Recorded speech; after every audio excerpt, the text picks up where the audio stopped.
À ce moment-là, Justin se retourne et voit tous les passagers et l'équipage de l'avion se rapprocher de lui de manière menaçante. Pour eux, c'est lui le responsable du crash de l'avion.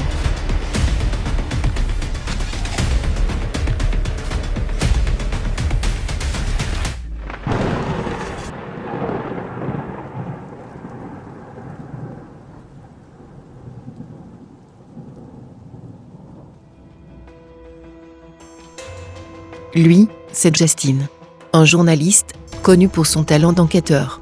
Il est en ce moment à l'aéroport et se prépare pour son voyage à Tel Aviv, Israël. Il remarque un livre, intitulé « La fin de la civilité », qui se révèle finalement être son livre. Curieux, il se rapproche des livres et croise un autre passager, qui s'appelle Joe.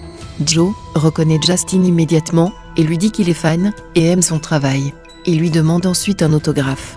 Justin achète alors une copie de son livre et la signe pour remercier son fan. Justin parle ensuite à sa femme au téléphone, elle lui dit qu'elle se sent seule et triste à cause de son départ.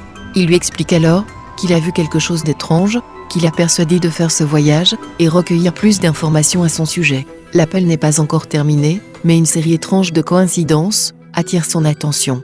La date aujourd'hui est le 15 octobre et le numéro du vol est 1015. En plus, un retard imprévu décale le décollage à 10h15 au lieu de 9h30. Plus Justin avance, plus il voit des événements étranges.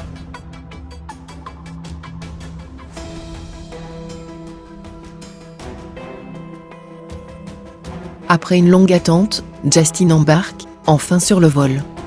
Il voit une famille avec des enfants, qui n'est pas satisfaite de leur siège, et curieusement, il leur propose d'offrir son siège. Pendant qu'il marche vers son nouveau siège, il revoit encore Joe. Justin se prépare à s'asseoir, lorsqu'il aperçoit un MP3, caché derrière le siège devant lui. Curieux, il branche ses écouteurs, et commence à écouter ce qu'il y a dedans.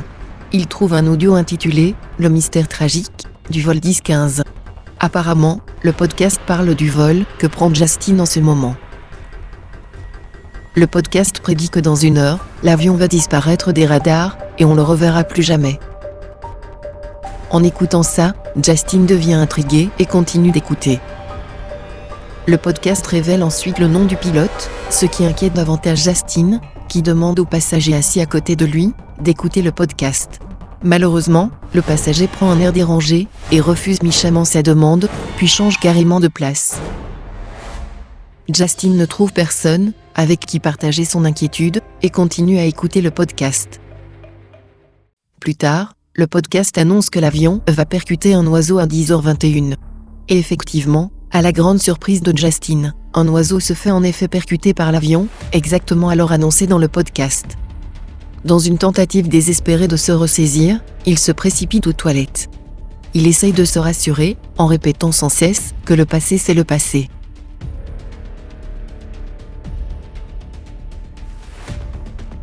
Après ça, Justin regagne son siège et appelle un steward pour lui demander des explications concernant l'accident avec le oiseau et le bruit bizarre du moteur.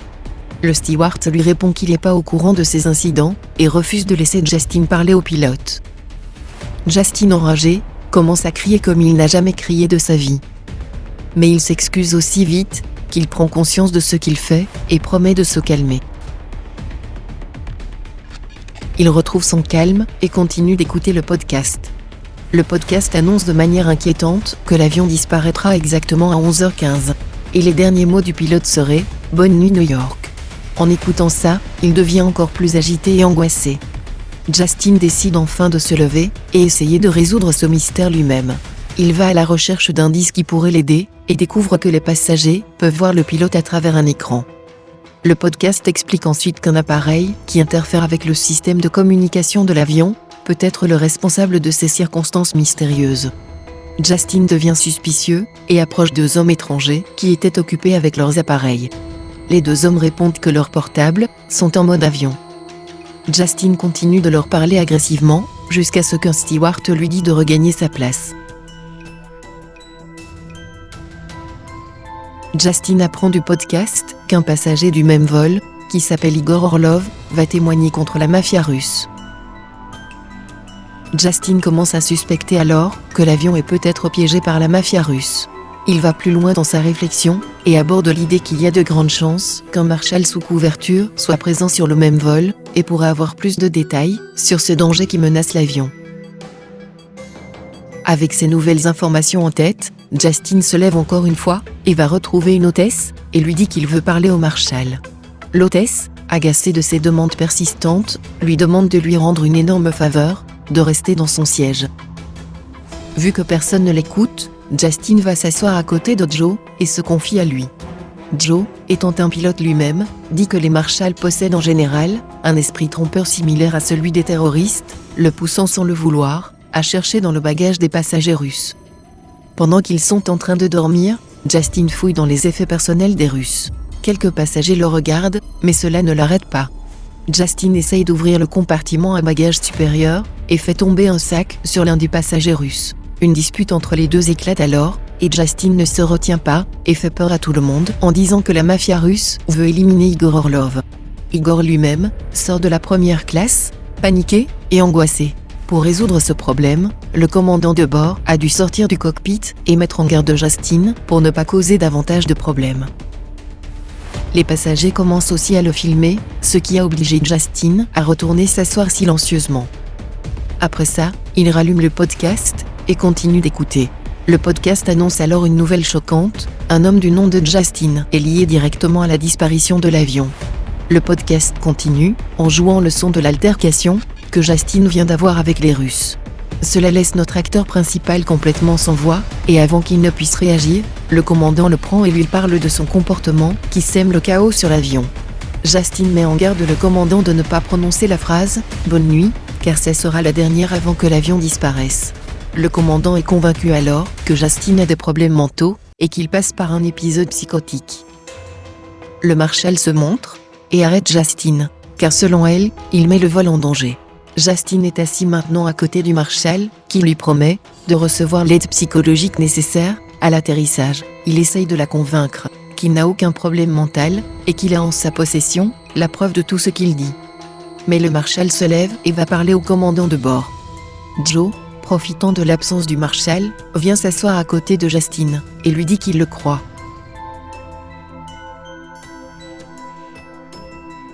Justin réfléchit un instant, puis propose à Joe, puisqu'il est aussi pilote, de prendre le contrôle de l'avion, et le faire poser au Canada, ou un autre endroit plus sûr. Joe lui rappelle qu'il faut un code pour entrer dans le cockpit. En voyant que tout tourne autour des chiffres 10-15, Justin dit à Joe que le code doit sûrement être 10-15. Joe entre dans le cockpit, puis neutralise le commandant, et prend le contrôle de l'avion. Cela installe un climat de terreur et de panique parmi les passagers, mais avant qu'ils ne puissent réagir, il baisse la pression, ce que les fait perdre connaissance. Dans une tournure choquante des événements, il prononce les mots terrifiants « Bonne nuit New York ». Justin se réveille sur une île, et se rend compte que l'avion s'est crashé. Il regarde autour de lui paniqué, mais ne voit personne.